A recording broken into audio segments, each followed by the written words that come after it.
Baik, yang pertama yaitu hakikat formulasi kebijakan. Formulasi kebijakan adalah proses penentuan arah dan prioritas dalam pembuatan kebijakan. Proses ini melibatkan pemahaman akan masalah, identifikasi alternatif solusi, evaluasi dan seleksi alternatif solusi, dan pemilihan solusi terbaik yang akan diterapkan dalam bentuk kebijakan. Nah, hakikat dari formulasi kebijakan adalah menjamin bahwa kebijakan yang diterapkan berdasar pada data dan fakta yang kuat dan melibatkan partisipasi aktif dari berbagai pihak. Ini memastikan bahwa kebijakan yang diterapkan sesuai dengan tuntutan dan kebutuhan masyarakat dan juga dapat mencapai tujuannya dengan efektif dan efisien. Komponen formulasi kebijakan.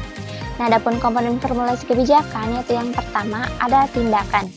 Nah, tindakan kebijakan adalah tindakan disengaja yang selalu dilakukan secara terorganisasi dan berulang guna membentuk pola-pola tindakan tertentu sehingga pada akhirnya akan menciptakan norma-norma bertindak bagi sistem kebijakan. Yang kedua yaitu aktor.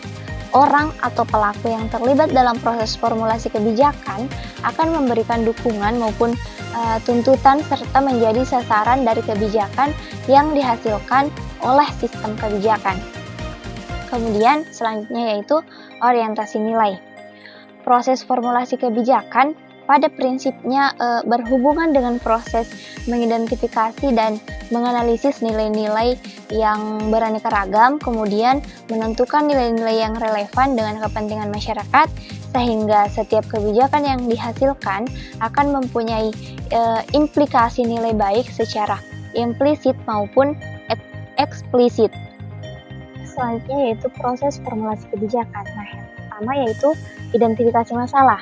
Jadi, langkah pertama dalam formulasi kebijakan adalah mengidentifikasi masalah atau isu yang akan ditangani oleh kebijakan. Kemudian yang selanjutnya yaitu analisis masalah. Setelah masalah teridentifikasi, langkah berikutnya adalah melakukan analisis masalah untuk memahami akar masalah dan faktor-faktor yang mempengaruhinya.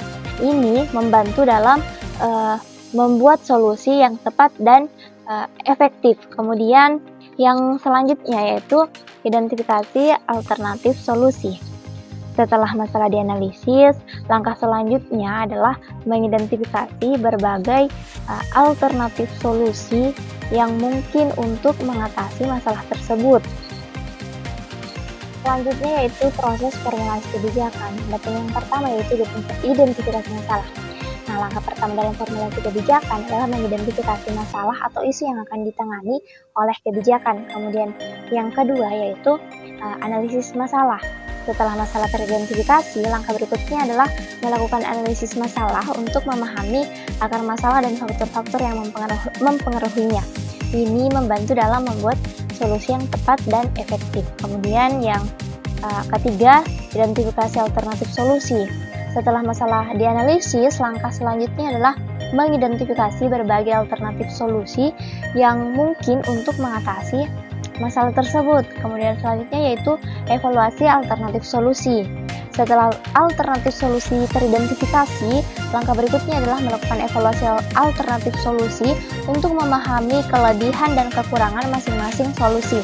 Kemudian selanjutnya yaitu pemilihan solusi terbaik.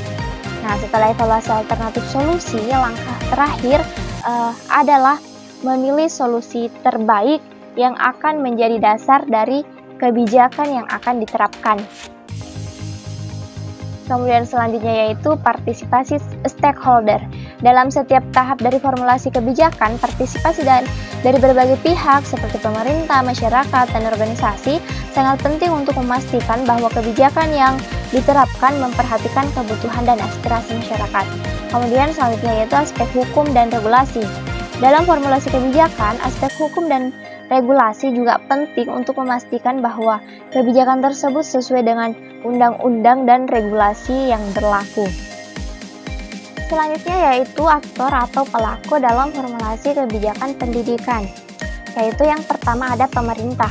Pemerintah memainkan peran penting dalam formulasi kebijakan pendidikan.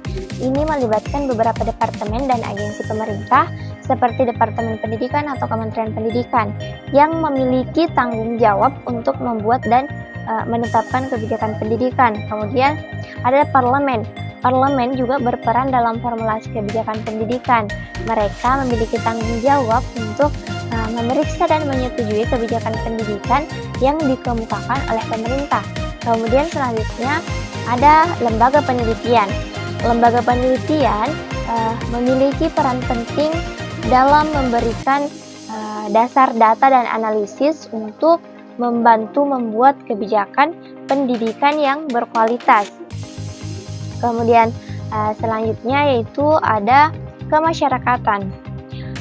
Masyarakat memiliki peran penting dalam formulasi kebijakan pendidikan. Mereka memiliki aspirasi dan kebutuhan terhadap sistem pendidikan dan memiliki hak untuk berpartisipasi dalam proses pembuatan kebijakan. Kemudian ada guru dan tenaga kependidikan.